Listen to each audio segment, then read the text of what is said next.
My name's Spencer Brown and I am a director.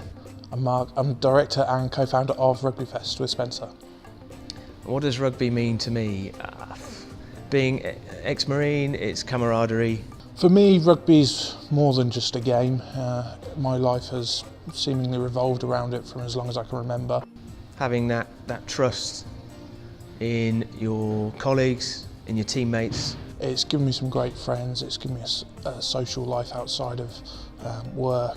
Biggest achievement undoubtedly is representing England. First of all in sevens, and then England A, and then full England. My biggest achievement's probably playing in New Zealand, representative rugby for Man 2. RugbyFest was Mark and I sat in a pub.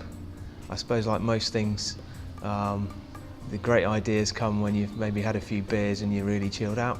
And we sort of woke up the next morning and we could still remember that thought. And we still thought it was a good idea, which is always a bonus. And we got on to the idea that rugby wasn't very well celebrated in the town of Rugby. And we thought that was rather strange.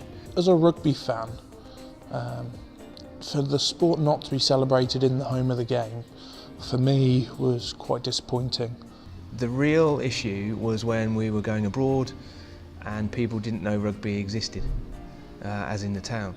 In my eyes, there needed to be this great big celebration.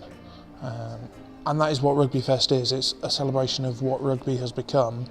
And so we started putting it together and seeing what ideas were out there and how we could bring it together.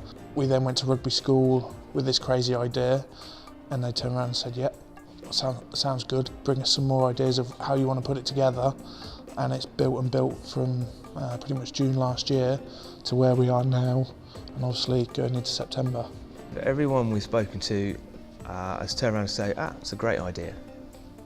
Why hasn't anyone done that before? And yeah, and we are still asking the same question, but the response has been very, very positive. One of the ideas around RugbyFest is for all the local businesses to be able to be involved, to celebrate the town, to celebrate the sport. We'd like people to be doing as a business is to be saying, yes, we want to get behind this. And there's obviously opportunities for a one-man band business to a multinational business. There are 5 main beneficiaries: J9 Foundation, Lewis Moody Foundation, Matt Hampson, and a local charity, which is New Directions, and Wooden Spoon.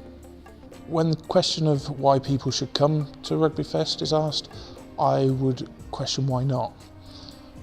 With all the rugby that's going on from the Friday night to the Sunday, with a fan zone that's going to be 4 pitches big, music, beer, food, rugby, what more can anyone as a rugby fan or a rugby player want at the home of the game? I don't see much more you can ask for.